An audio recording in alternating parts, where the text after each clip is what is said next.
Oh, namaste, welcome everyone to Satsang this morning.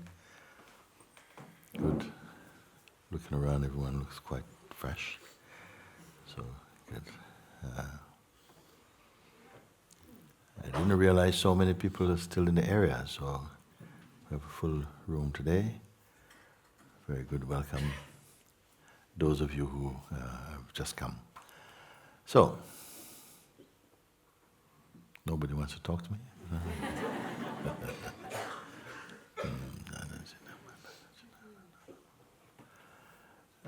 hear you speak.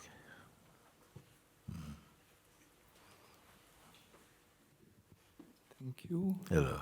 Good. Something just feels moved, like to come up today and to express like my heart's wish, like for freedom and liberation.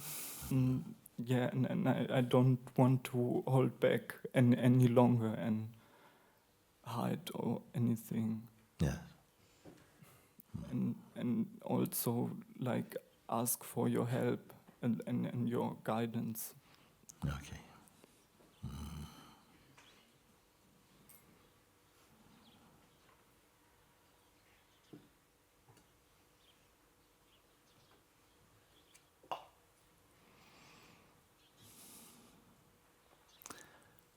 What do you understand within your own heart freedom to be? When you say, I want to be free, you have a sense of what you are, what like that is? the freedom, like from the story of the person, and then taking the life so serious and being so caught up in it. Yes. And You know how it came about? You know how it came about? How it came about that we got into this type of mischief? I feel if we understood, if we could break it down, it would, by itself, in understanding clearly, it would help also. So before we say, I want freedom, oh yes, let's go and get it. Let's understand how bondage or the sense of being unfree came about. When birth took place, were you born unfree? So we're going to catch that a little bit. I want to start at the place where, without consciousness, let's start there. If there was no consciousness, there would be no world. We can be in agreement with this? Without consciousness, there could be no perception, because perception is fundamental to experiencing, isn't it?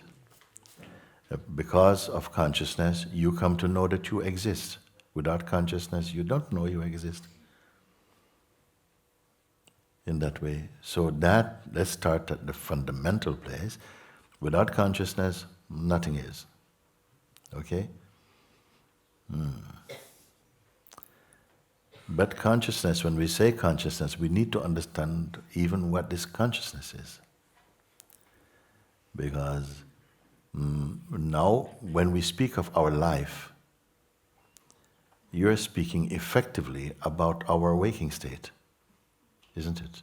If you're writing an autobiography, it would not include your dreams. It would not include deep sleep. It will include the life, the story of the life that took place between the waking up, the phenomenal waking up in the morning, and then up to the time you go to sleep. Whatever happens in that conscious period, we call this is our life, and that is all you're going to write about. So even if your name is John, you can only know of yourself as John for, well, let me see, if you get up at 7 o'clock, what time you get up this morning? 7 o'clock. What time say you go to bed? At 10 o'clock. How many hours is this? Come on, mathematicians. 7 o'clock. I'm having different answers here. How many? 10. How much? 9 hours.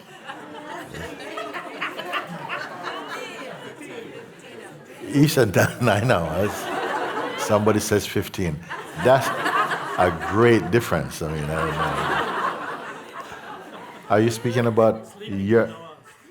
Huh? Sleeping 9 hours, 15 hours awake. Yeah, that's what I asked. You want to know. How long is your life in the waking state? Each day, say about 15 hours. So only for 15 hours, if your name is John, you will only be John for 15 hours in what we call a 24-hour day. The rest, you're oblivious to who you are. If somebody came to you in deep sleep and says, John, it's quite unlikely somebody's going, like this, no? So, in the waking state, the phenomenal waking state. I also said something that each day we wake up from the phenomenal sleeping. We wake up, we say we wake up into the waking state. But to be truly awake, in the Satsang sense, you have to wake up from the waking state also. Lost?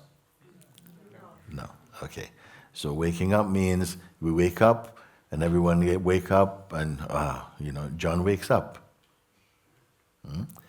And then somehow, even sometimes when we wake up, we are not immediately into identification or identity. Some people have to wake up during the night, breaking sleep, to go to bathroom. If you have to do that, you don't need to remember your name. Gender, maybe you have to do.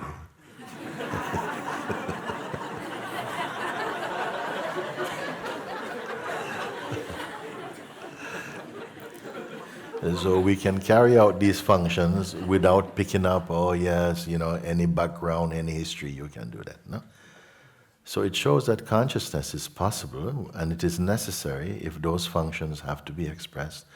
Consciousness must be there, but not necessarily consciousness plus personal identity.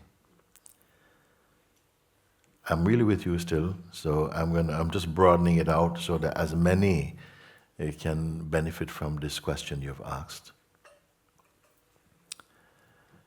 With the arising of that consciousness, we know that, yes, although you can only be John for 15 hours of the day, approximately,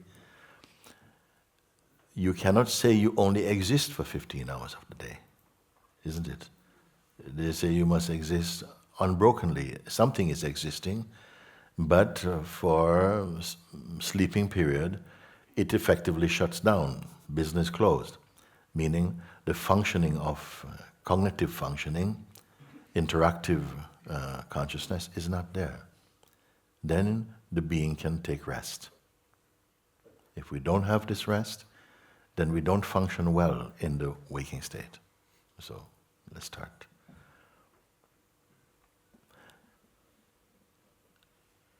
In the arising of the consciousness that announces itself in the body, the feeling, I exist, before even the words I exist or the thought, just the knowingness, our first conviction, I am, I exist.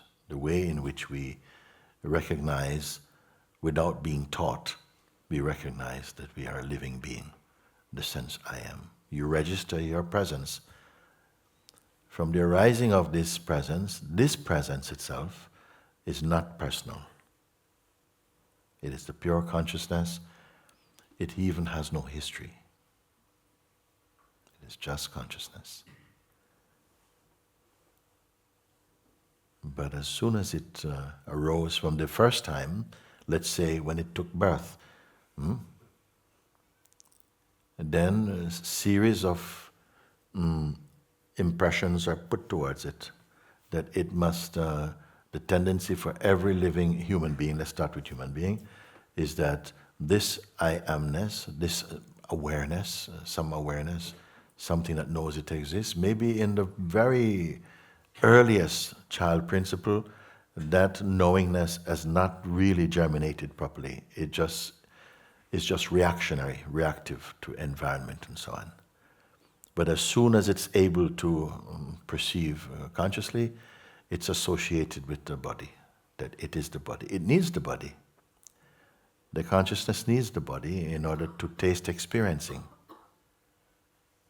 You're following? Or we're good? So this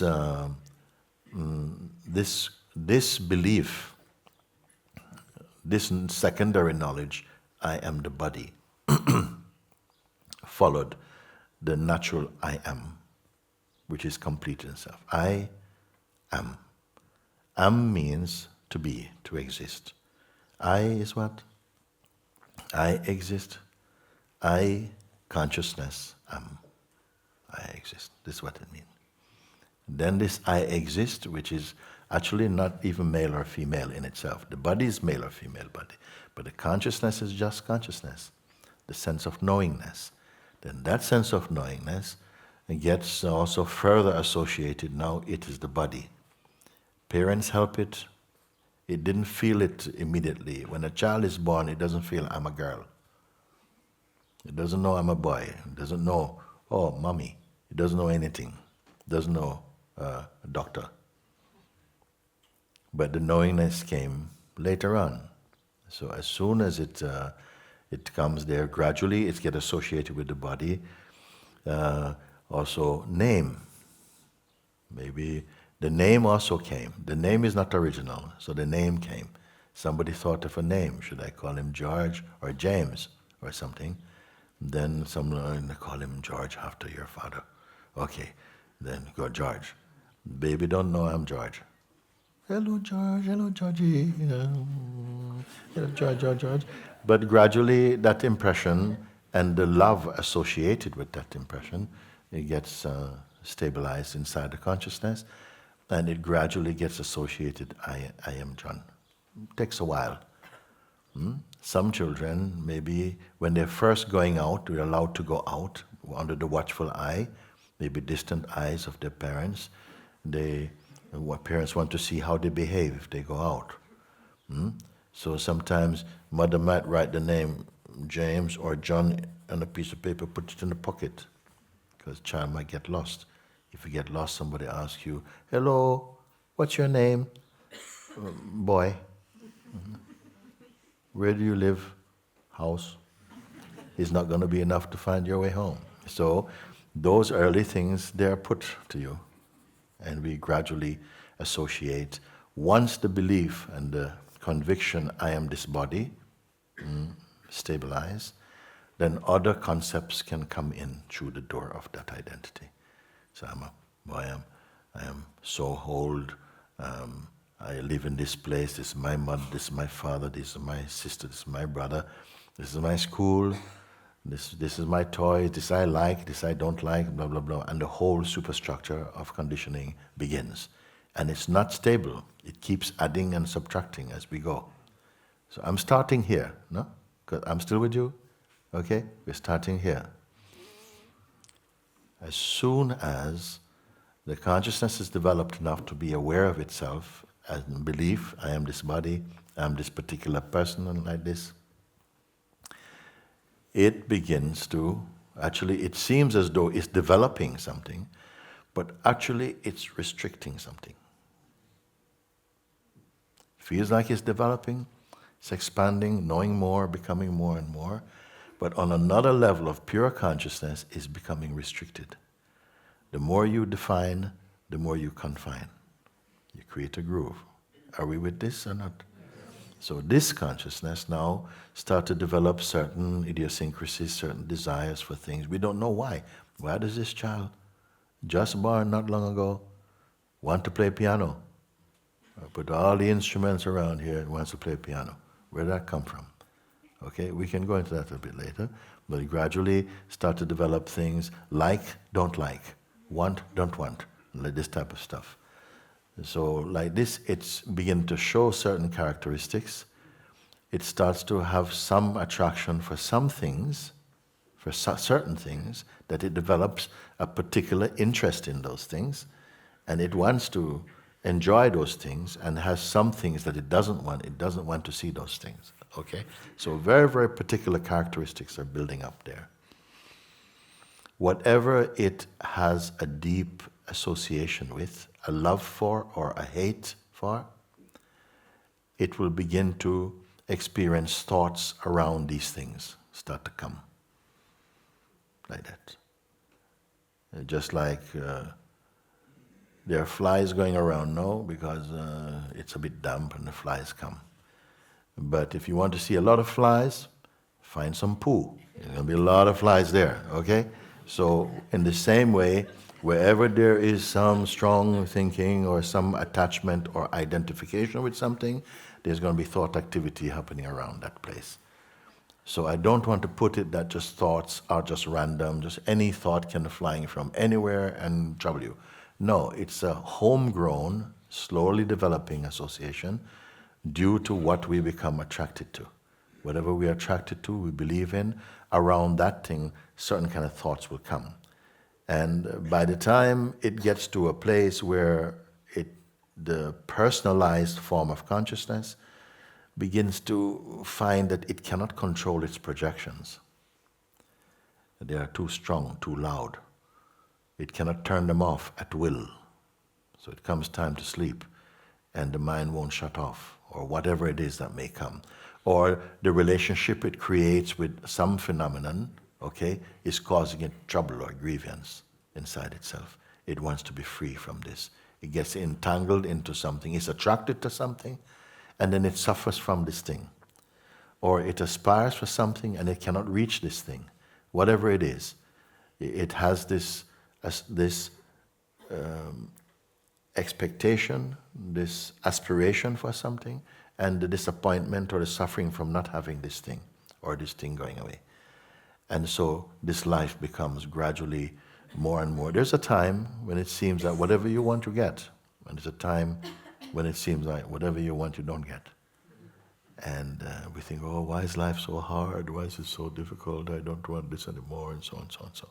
Because we have not learned how to read the language of the vital force and of nature. Because having been conditioned in a particular way, we are not, our consciousness is not widely able to move amongst all things.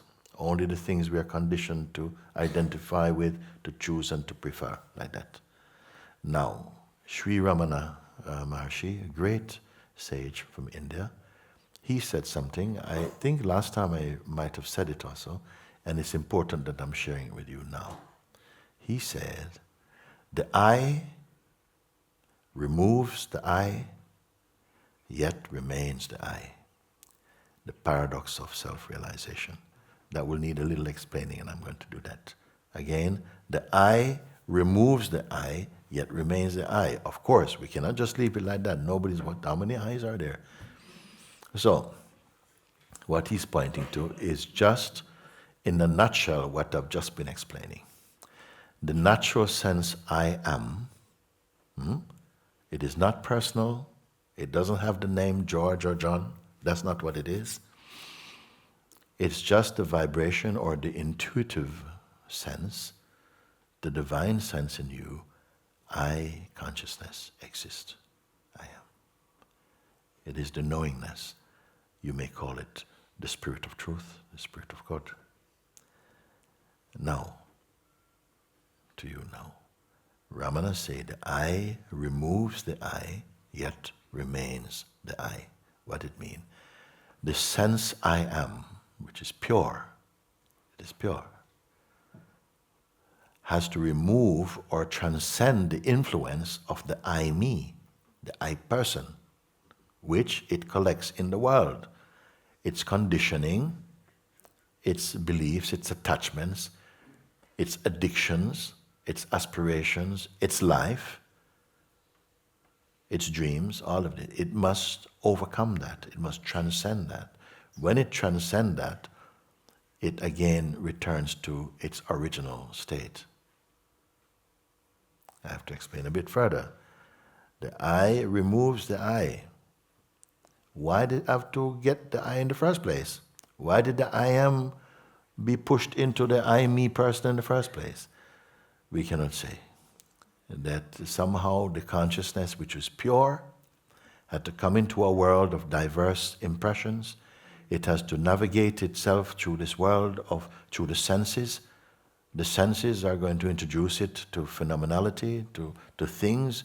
It's going to have come to appreciate some things as beautiful, some things as ugly. So the five senses and the mind also, which again brings in time and change and attraction, repulsion, all of these things is going to be pushed into the field. Because when you came into life, you didn't go and sign up, can I have the smelling sense? Can I have the seeing sense? I'll pay. No, it all came in as a package deal with this body.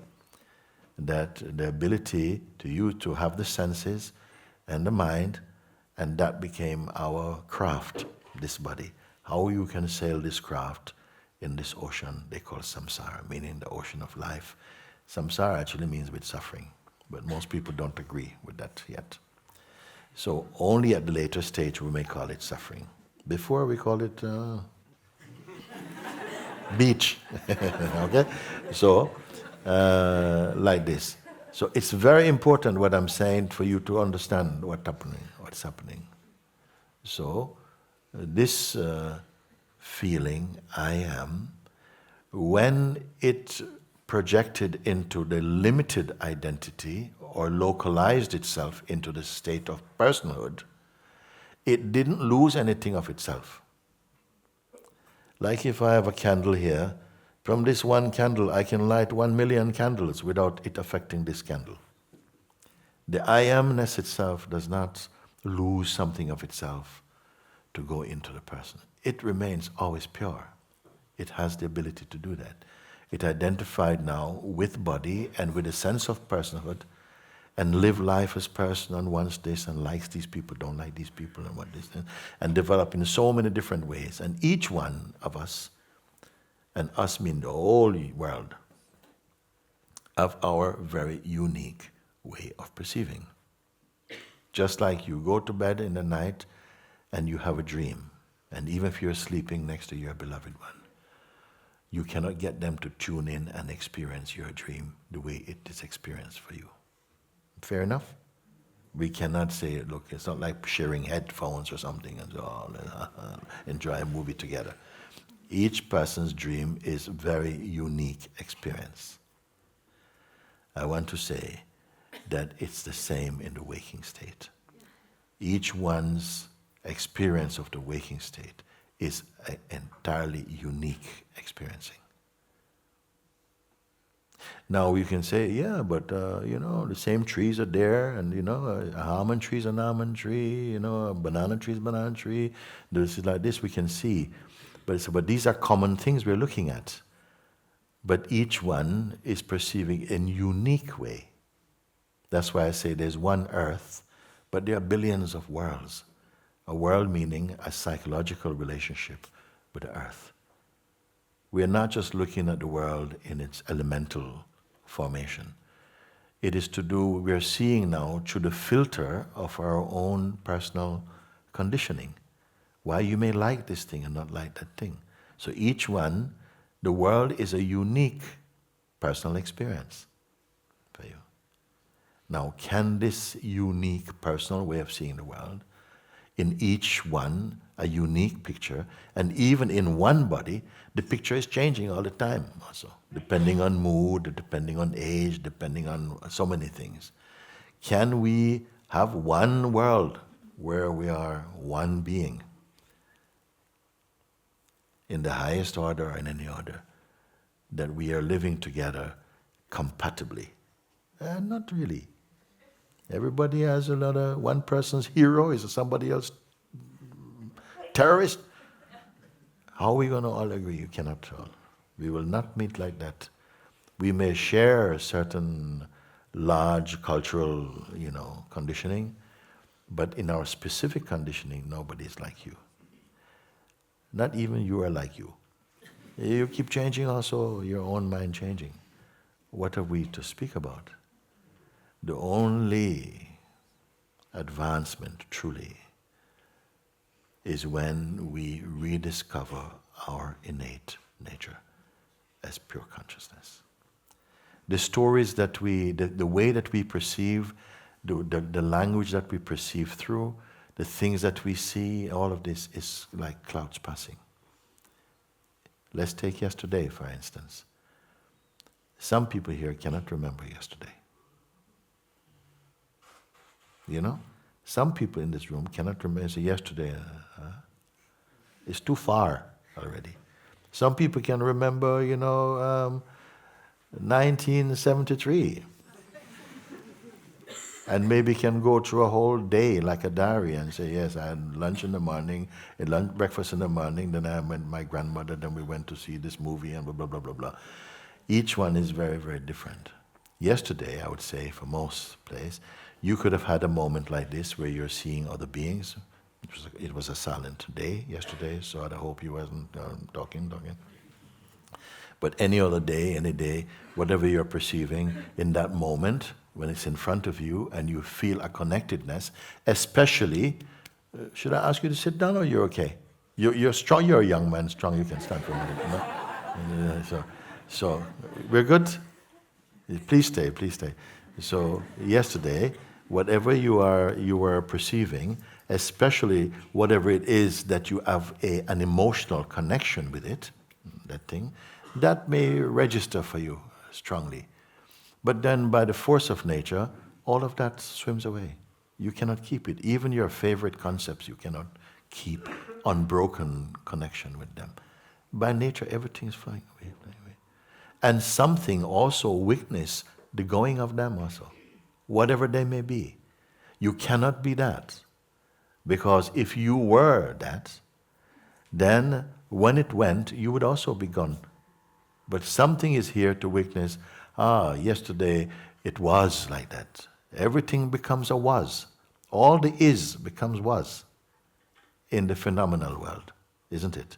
We have something, I was feeling so beautiful, I was so wonderful. And then, but when was that? Yeah, yesterday, it's gone.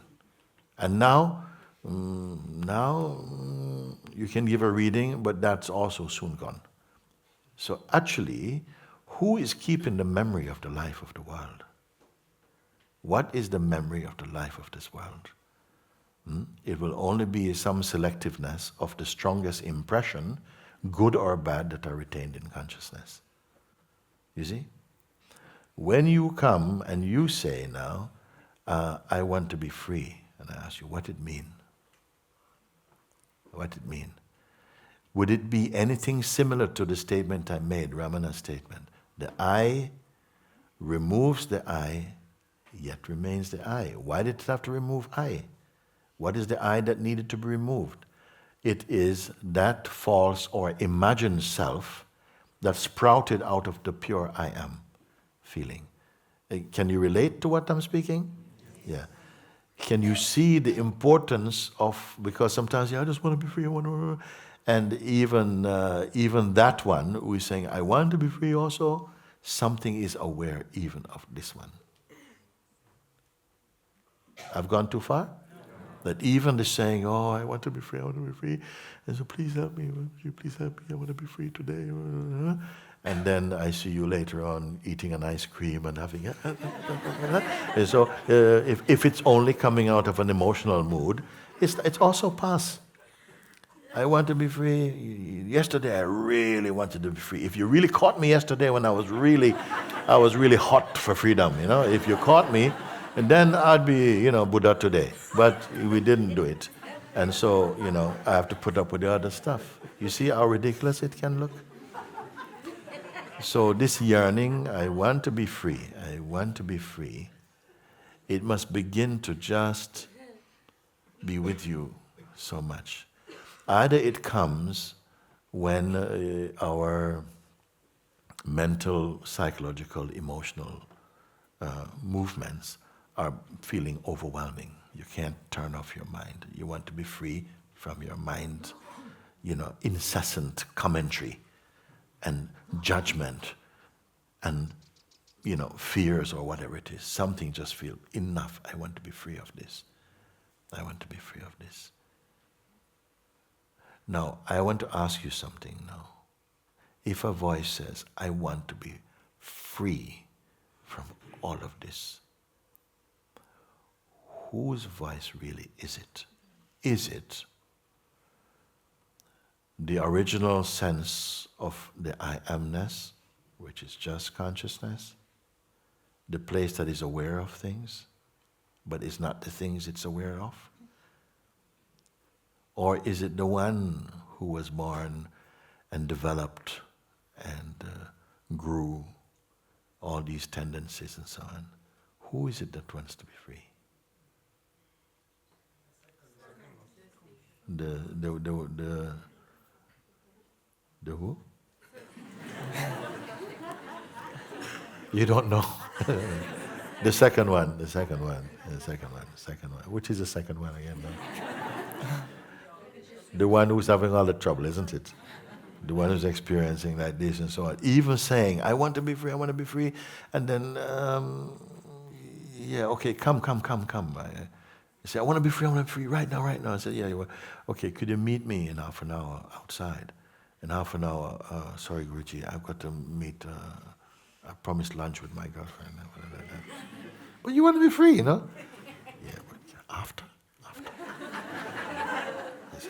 So this one, how reliable is this voice? I'm asking question now. How reliable is this voice? Not reliable. Not reliable, yes, you see. What knows that voice is not reliable?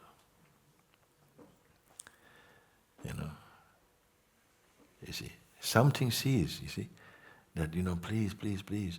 And then even while I'm talking, I've taken, I didn't give him a quick answer, question, answer, no? I've been talking. Maybe by the time I'm talking, he doesn't really want freedom anymore.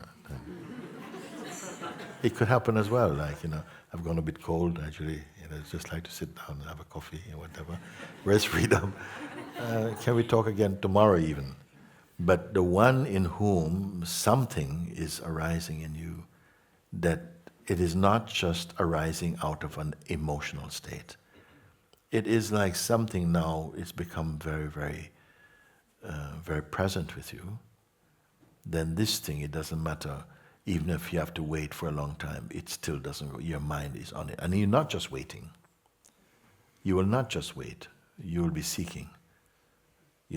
If I say, I come in 1 hour, and then somebody else come and say, 1 hour I take you for a ride of freedom, and then someone comes and in half an hour and say, you want to ride of freedom? But Guruji said it's coming 1 hour.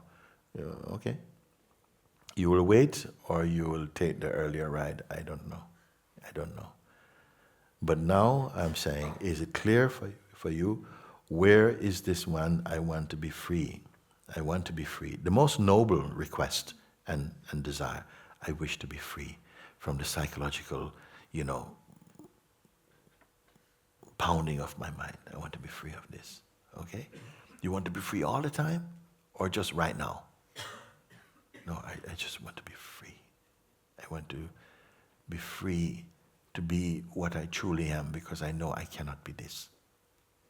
Then this one tends to come to satsang. Then in satsang, so many things come up, you see. So many things. Also, it's like there's a force functioning inside us that is not for freedom. When you come and you are now in a place where freedom is seeming like it could be a reality, it could be accessible for you, like some energy is distracting your attention to go somewhere else. Or have you felt it like that, anybody? Yes, it comes and it's like, it starts to bring up suspicion and superstition and fear and argument and judgments and, all kinds of stuff. Now, if you are able to observe this energy also, then if you can observe it, you will know you cannot be it. Whatever you can observe, you cannot be that fundamentally. So even this desire, I want to be free, and so on, that is observed from a place within you, the place where you're observing the desire to be free. Is that place asking to be free? Is there more? You have to stop for a moment and check in, because you may give me a quick answer, but it's an answer you have read. But can you see now? The place that is, something is saying, I just need to be free. I want to go home free. I don't want to go home like I came here. And it seems noble. And some people say, I've had this desire for a very, very long time. A very long time. Please Help me to fulfill this desire. And I say, that which is aware of this desire, does that have a desire?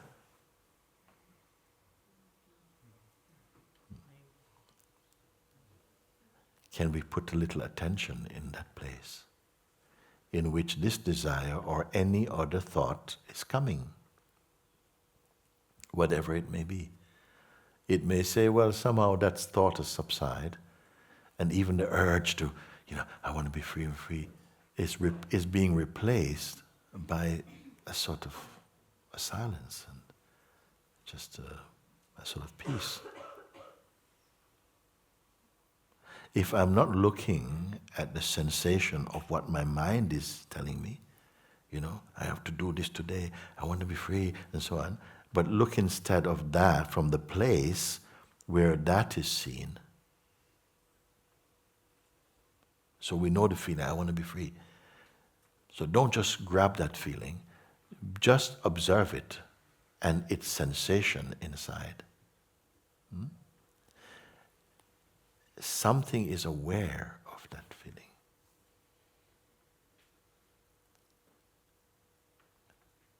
But it's not that feeling.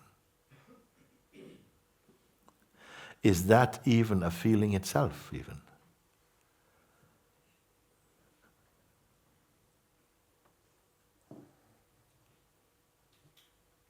Is that itself a thought?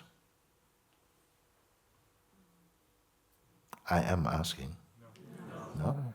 So just to check in that, okay, from this place where even the urge, perhaps your deepest urge, you may say, is being voiced right now, but the awareness itself of that, be the very awareness itself. Is it possible? Yes. Do you have to construct anything at all?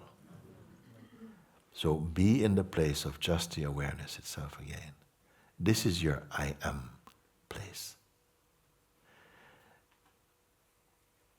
Arising in your I am place is your I me feeling and its projections, its story, its life, which it is suffering.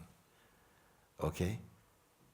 But that suffering and that identity feels almost closer than intimacy. You agree on that? And that's why we don't question it. When we feel, I'm having such a hard time, we don't question that. Could this be real? No one question it.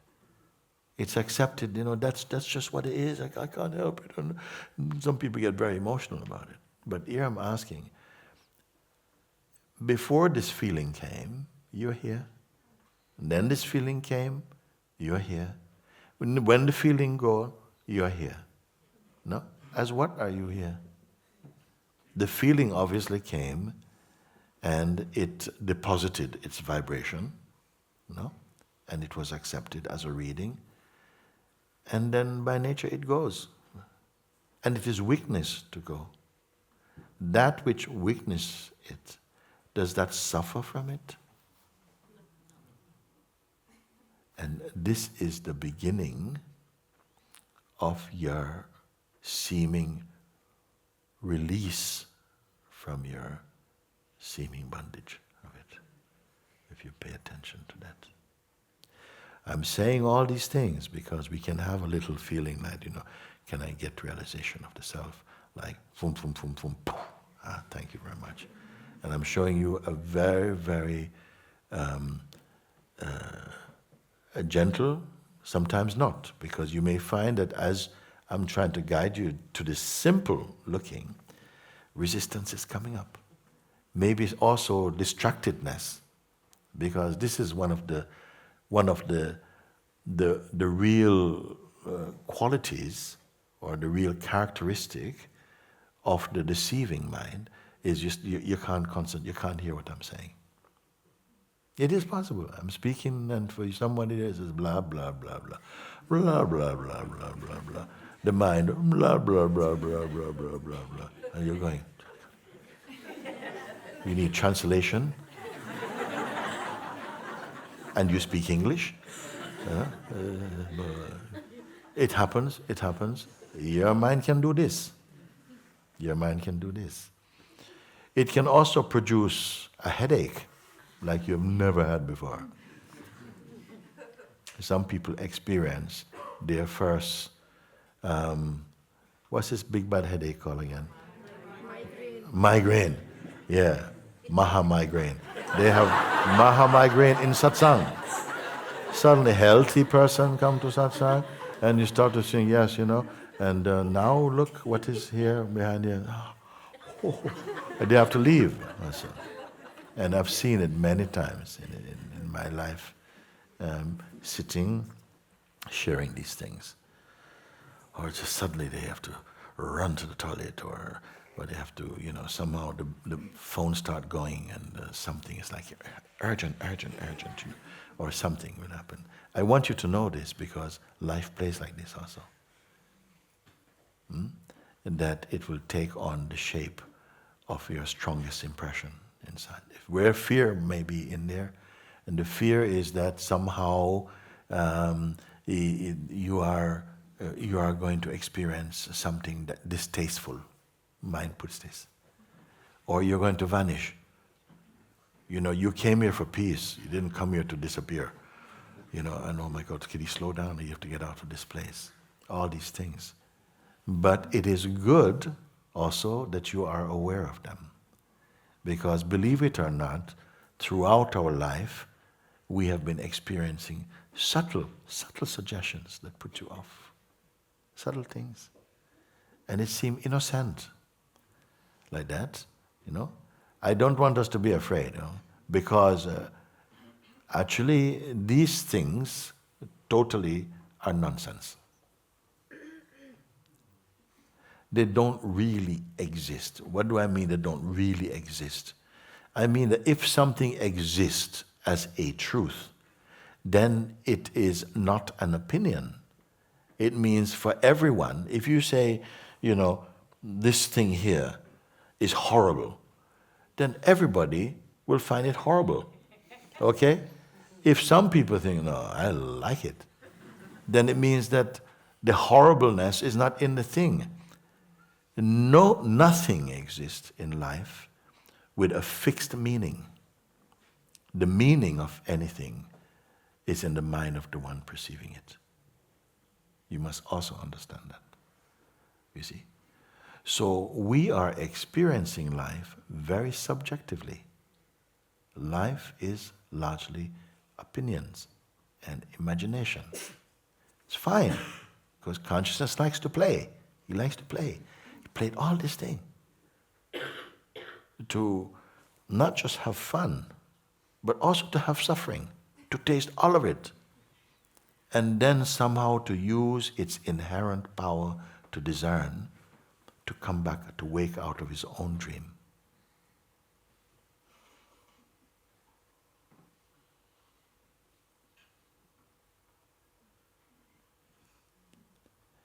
And this simple statement, which I say, the I am removes the I, me person and remains again in its original blissful state of I amness. Removes the person. What it mean? Removes the belief, the identity, the fixed identity of personhood. Once it has transcended this identity, it can go back, and actually the identity becomes very superficial. So it's not like somehow, you have transcended, you've understood it now, and then after one, somebody call, hey George. Hey, don't call me George. Call me the great I am. No, it doesn't need to say things. There's George saying that. Okay? It can be whatever. You can be totally natural. In fact, people who go around saying, oh, I'm awake and I'm liberated, it's natural. It's natural. Something becomes very quiet within you, but not fixed. This quietness must not be underestimated. It fills the whole world somehow. There's a joy within you. There's a silence within you. There's a peace within you. There's a love flowing out of you that can fill the whole world, actually, without you feeling exhausted. But not if you're personal. So if I can put it in a nutshell,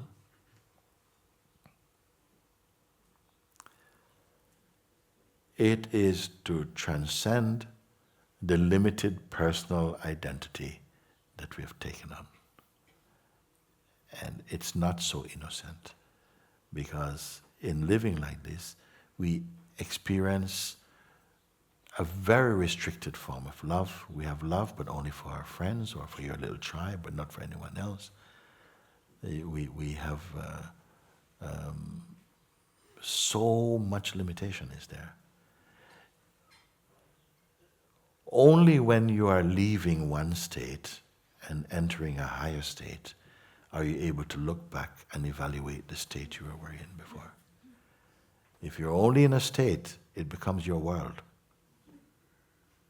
And you think there's nothing beyond my world. When you come out of it, you can see, wow, that was such a limitation.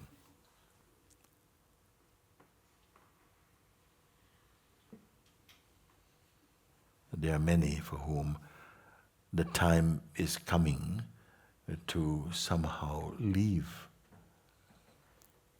And many who are leaving largely, and some who have left, have transcended the influence of the psychological identity and are free. They live in peace. Do they mean that they don't get sometimes some little trouble? No, that can come. Everything can come, but nothing will overwhelm you. It's not that with this great world you won't care,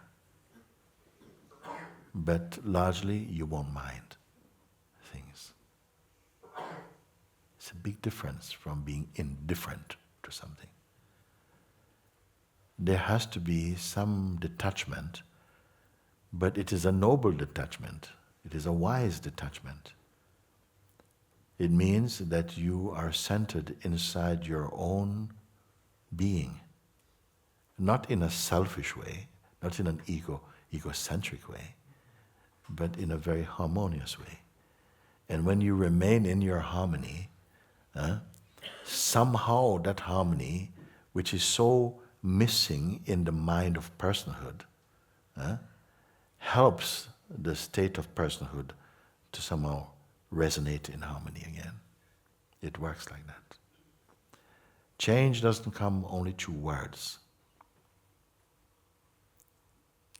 We are not here only to speak words, but to speak truth.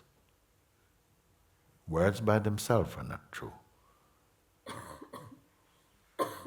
When you recognize again your true place,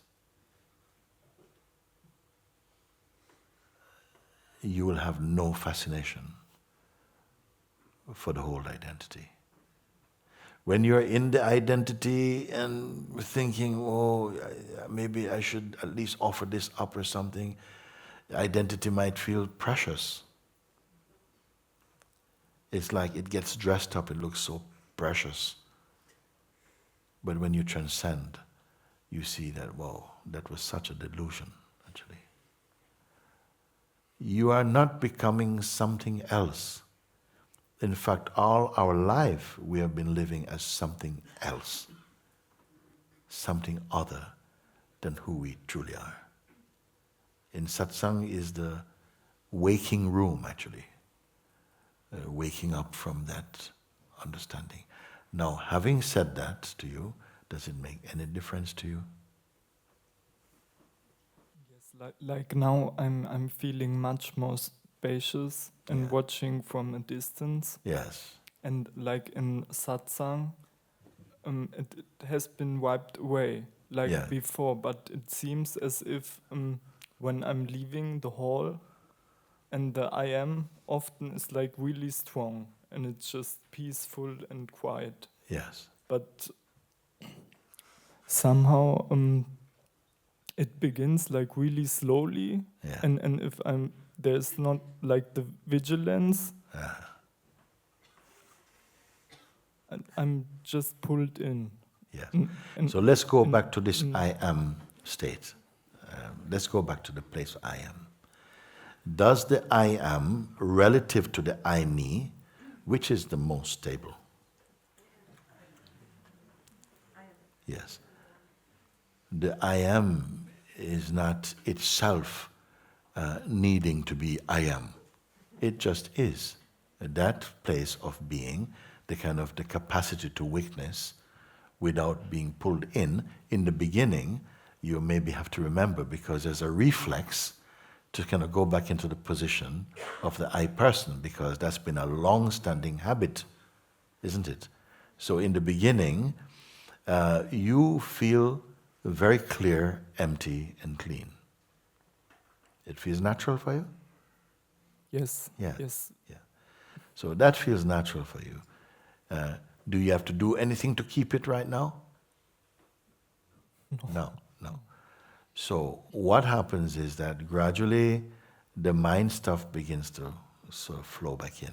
I used to have a little pond in my garden, and somebody gave me something called duckweed. So I don't know if many of you know it. People who work with water, they know it. It's tiny little leaf, the smallest leaf. Put it in the water, whoa! It grows very quickly with sunshine, and it spreads over the entire pond, and it looks like a mini golf course, basically. You know, you can't see any water; it's just completely covered, no? But if you throw a stone in it, bing, do all of that parts like this, and you can see the reflection of the sky. You can see little fishes swimming. You say, "Oh, it's so nice." But gradually, it starts to close up again. Close up. Golf course. Okay? So, in a way, mind is a bit like that. No? You see again the energy of mind seems to be closing in. Okay? Closing. But you are the witness. You are the witness of this. You are experiencing this sense of closing upness, isn't it? Are you closed in? Are you in the box or are you outside? outside. Yeah. Then if you're outside, you cannot be trapped. The thing is, if you're not conscious of it, you're itself feeling that the mind coming, oh, I've lost my awareness, and you're feeling like you're in the box. That is a thought. And it must be recognized, this is a thought. This is one of Maya's tricks again. I'm believing the mind is coming in. Oh, it's like, oh my God, I thought we kicked that away. No, but it's coming in. Oh, no. Vroom. What it means? Nothing at all. Except if you identify as the one who is trying to keep the mind away. If you see that as an image, as all images are perceived from the imageless consciousness. And this you may have to sit with and marinate in that seeing and keep confirming it and confirming until your sleep is over. The more you stay with it, the greater your joy, because your peace remains uninterrupted. Your joy is not stifled, because you're not the one trapped in any box. But you must remember that. At a certain point, you're going to realize that all your life you've been dreaming.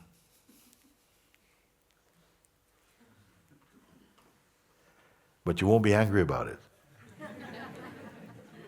You will see it is a marvelous play of life. I had to experience all these things, and somehow they are valid somehow for consciousness. It's not just a joke. It's like consciousness has to exercise its spiritual muscles of discernment in order to stay awake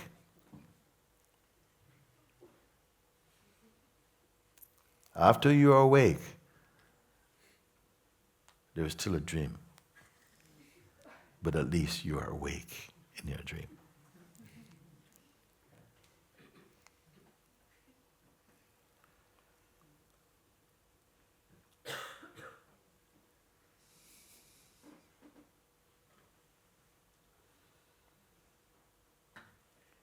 But when?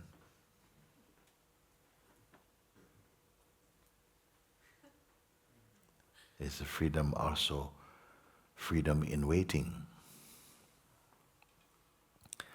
In the light of what I'm sharing, is it freedom? I'm hoping one day I'll be free.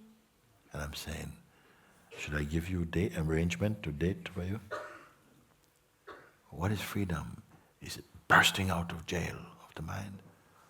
Or is it possible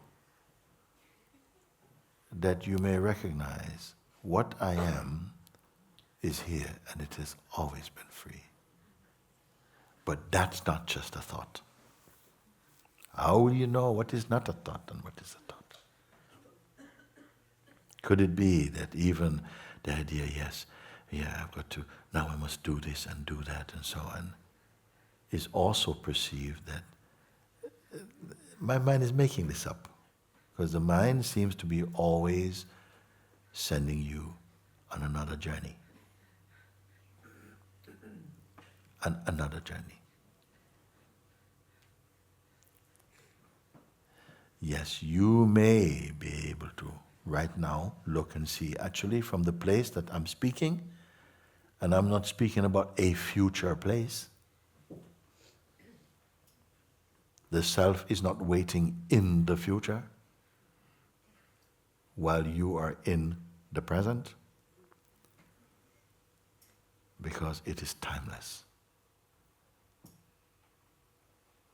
If you can see, as you have said also, just by standing there, he hasn't done any spiritual gymnastics, okay?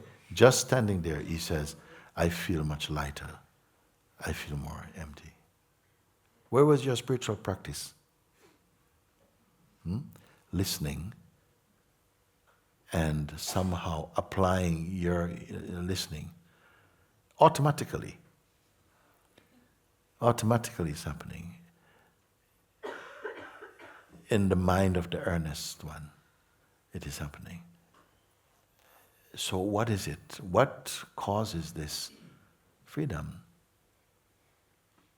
Is it not your understanding and openness? If you were resisting, because some people can even like now be...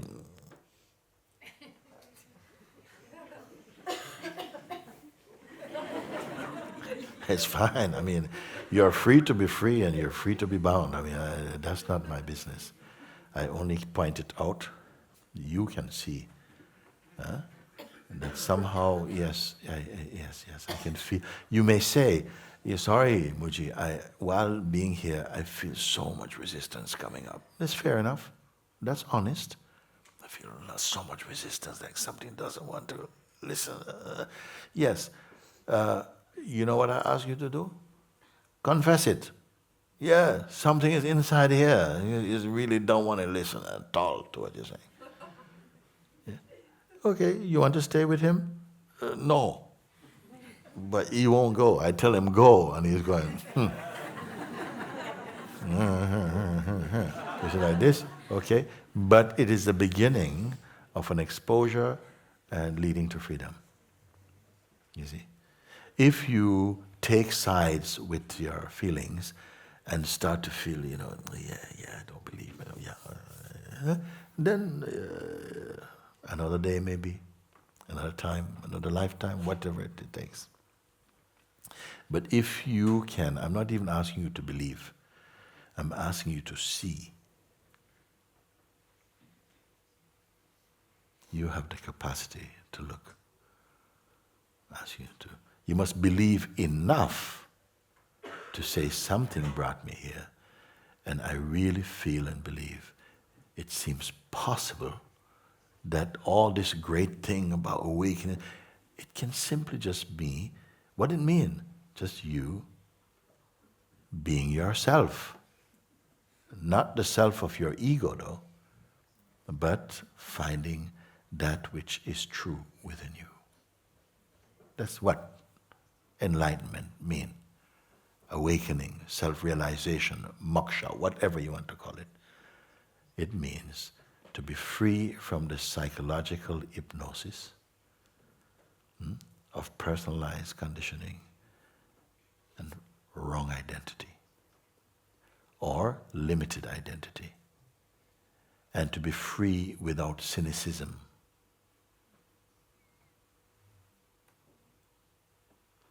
And to have a heart full of gratitude to the Supreme Lord of the Universe.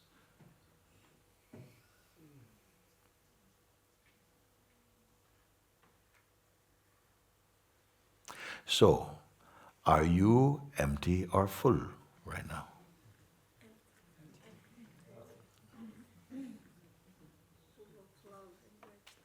Yeah.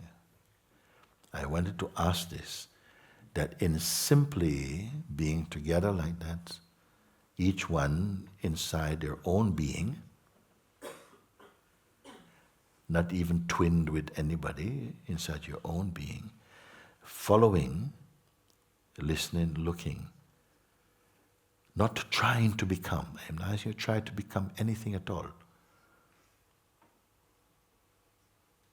Simply to recognize. If you don't fall for the old pattern or habit of just being who you were yesterday, and blah, blah, blah, but actually listen and to the place that I'm pointing and saying, don't imagine. You don't need to imagine. You don't need to visualize anything at all. Not even making any effort of such. Just following and looking. And what do you find, you see? And if you find whatever you find, you say emptiness and peace and so on. Can it go away? This is an important question now. I don't mind if I only speak with you today, but I'm speaking with whoever can hear. You represent the whole world right now. Whoever can hear. Then I'm speaking with you.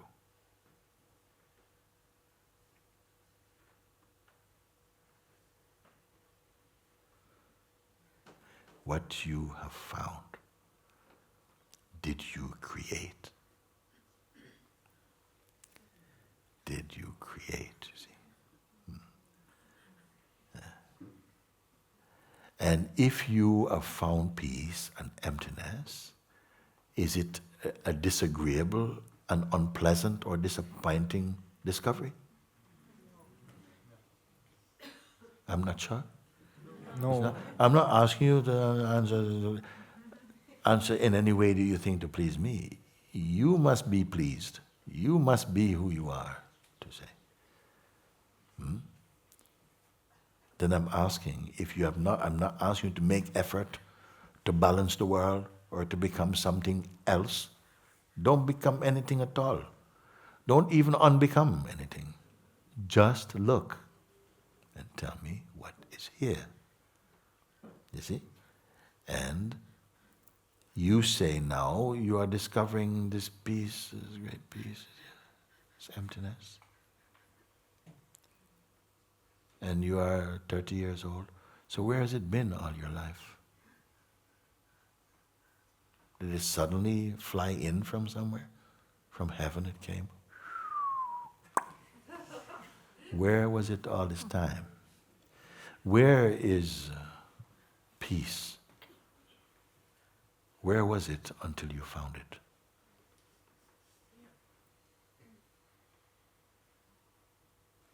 Where has your true self been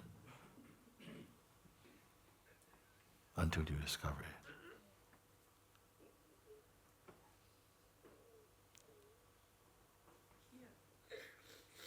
So this is what I am fighting. not trying to turn you into some person. I have got no name to call you.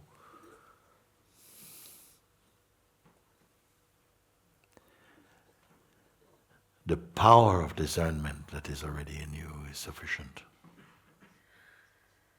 to verify that what you are discovering in yourself is it authentic or not.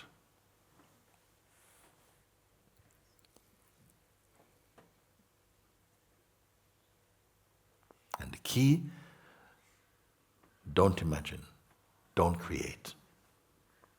Just observe what is here and who put it here.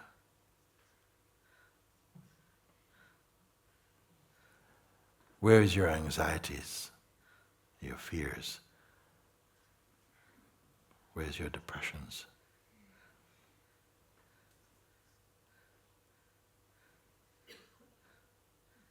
And, or is it highly irresponsible to allow yourself to be perceiving as you're doing right now? Should you not be worried? Is it not a responsible thing to be worried and deeply grieved and concerned about life?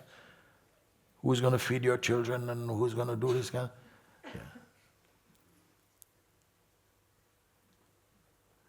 The one who makes all this takes care of all this. You have to come to that point where you will see life takes care of life. Not in the way that your mind imagines.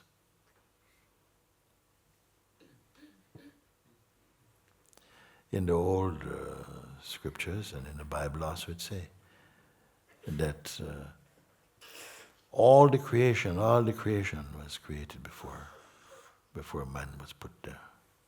Why man last? So that he doesn't think it's because of him that it exists. And that something took care and takes care of all these things, including him. But the mind and the imagined self is presenting other versions of yourself. But yourself is not a version. Other options, try this way, become this. You could be this, you could be that. The adventure of becoming. Well, the adventures and misadventures of becoming. Placed next to the naturalness of being. That is the most simple. And yet it can be, for the psychological mind, the distance between heaven and earth.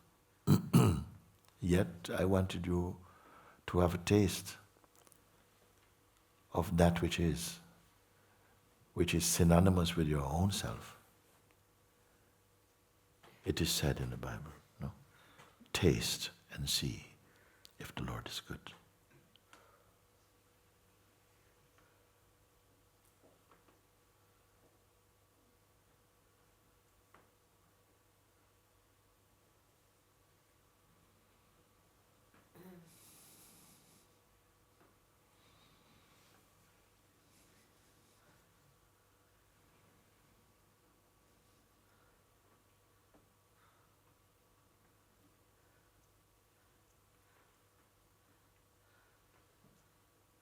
The silence that you experience and that's in you, did you construct?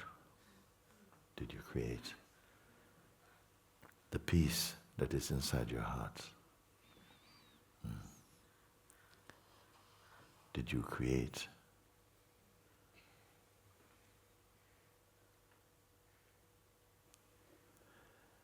And there's more to come.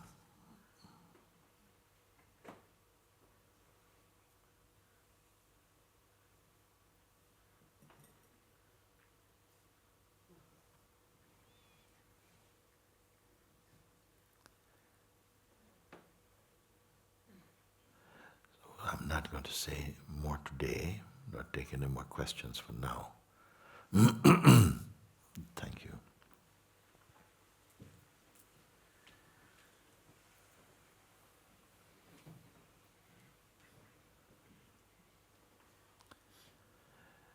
If a room has been kept in darkness and we put on the light, the main light, I don't have to also add candles and other things to it. What is this light? I don't even know to say that we turned it on. It has always been there. In the same way that I can say, you can put your fingers up like this and use your fingernail to cover the sun. A thought deeply believed in can hide your intuitive recognition of that which you are. Not in the same way, because this is objects. If I'm trying to hide this light, it's an object to me. The finger is also object. The eyes trying to see them is also object. How do you see the subject? And that you can only be. We can only remove the false ideas about the subject or the pure self being hidden. It is not hidden. Does the sun know clouds and shadows?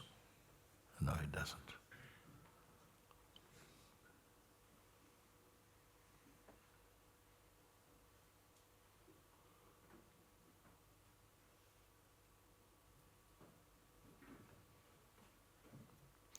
The idea we have of who we are is suffering from its own delusions. The idea we have of who we are is suffering from its own ideas.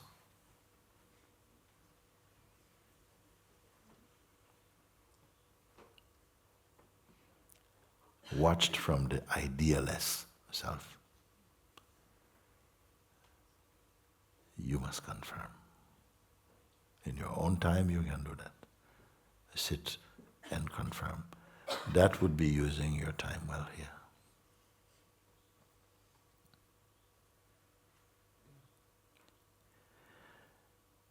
If you find truth, and not as an object apart from you, so effectively you find truth as your own self, it can never leave you. It never did.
Ours is not a time for grieving or celebrating.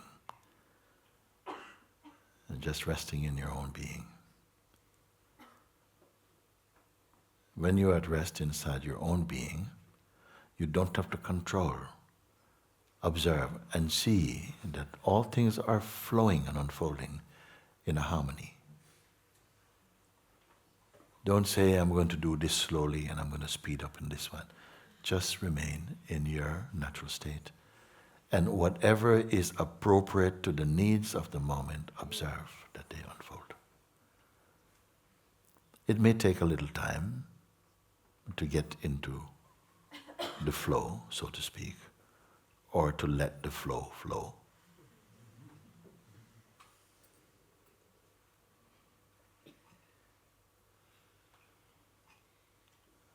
But by and by, you see, you strike the correct balance. Harmony takes care of itself. So wide must your consciousness be that even the sense of disharmony is contained in the great harmony. So don't worry.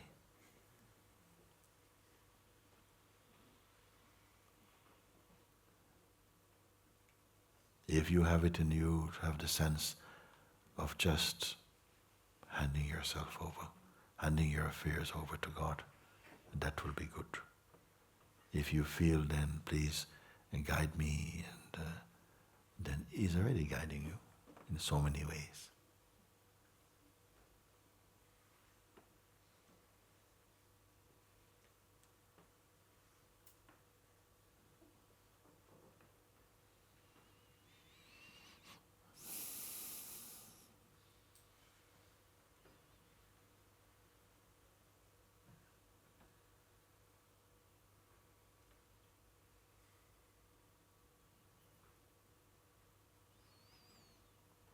And there is a silence in you that surpasses understanding.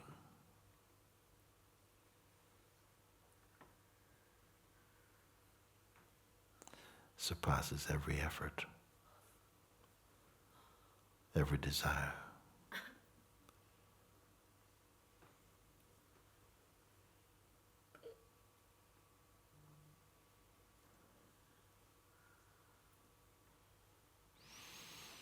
Okay, thank you everyone for today.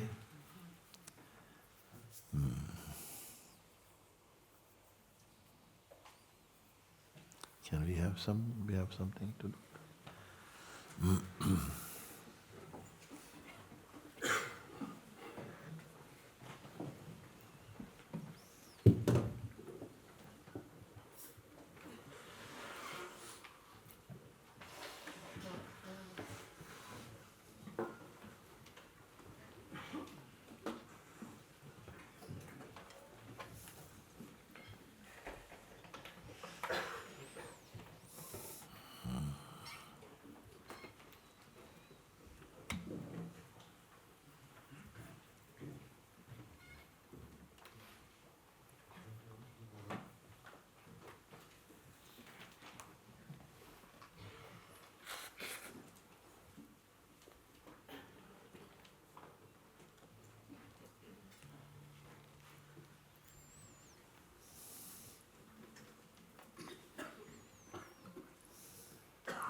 beyond every door.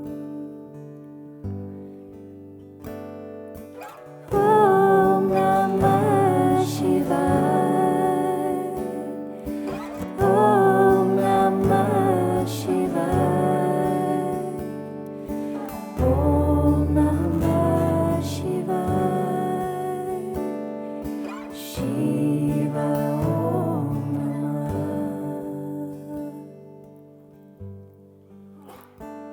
I feel you on my tongue.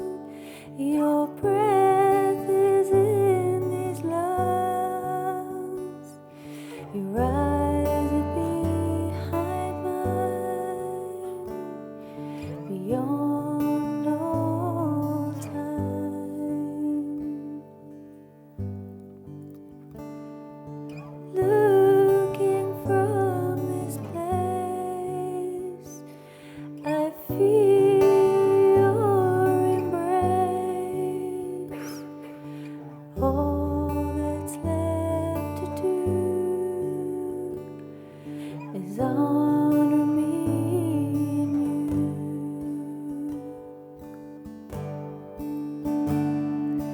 Om Namah Shivaya. Om Namah Shivaya. Om Namah Shivaya. Shiva Om Namah.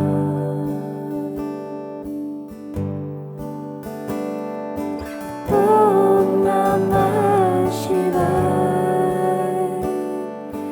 Om Namah Shivaya. Om Namah Shivaya. Shiva Om Namah.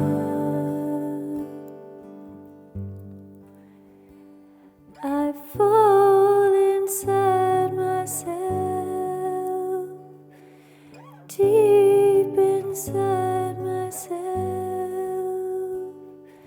and you are here with me, and I am free. Om Namah Shivaya. Om Namah Shivaya. Om Namah Shivaya. Shiva Om Namah.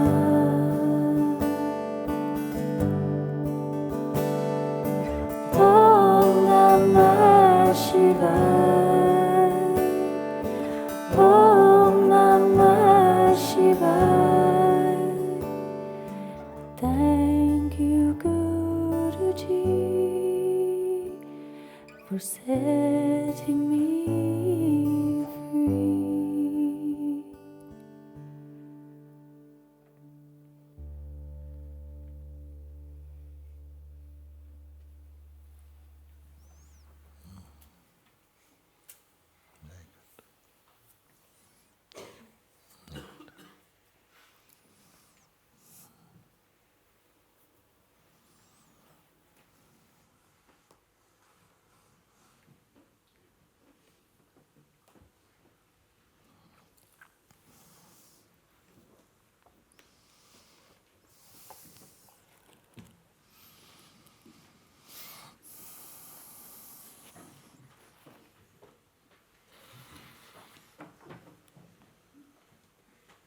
was looking this from the Ashtavakra Gita, and there's a topic here.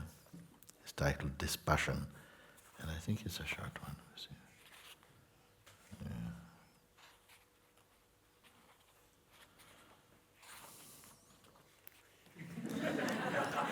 There's one called Dispassion or Desire. Which one you want? And there's another one called Stillness. Which one? So, Dispassion, Desire, Stillness. Huh? What do you desire? Come on. Eh? Stillness? Thank you.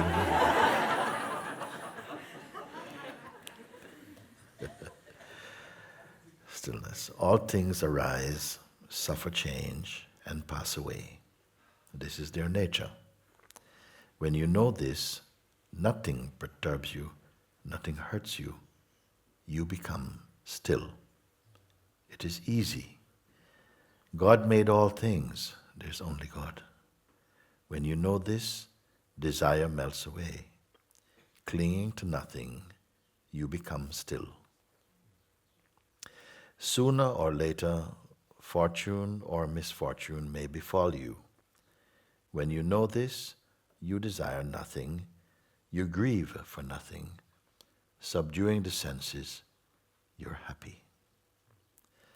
Whatever you do brings joy or sorrow, life or death. When you know this, you may act freely without attachment, for what is there to accomplish?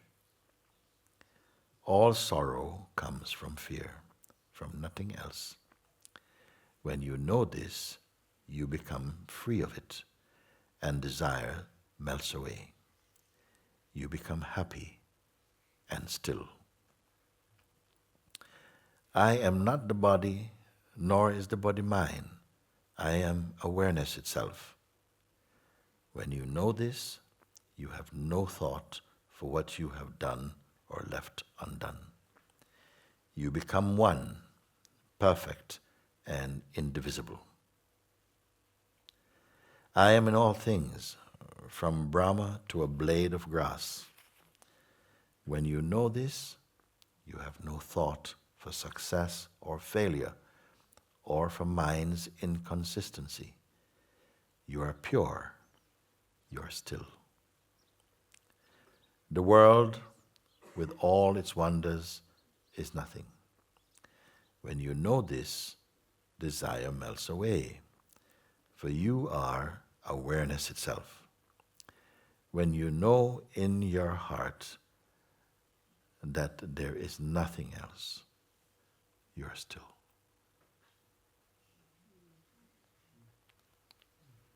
Nice? Thank you.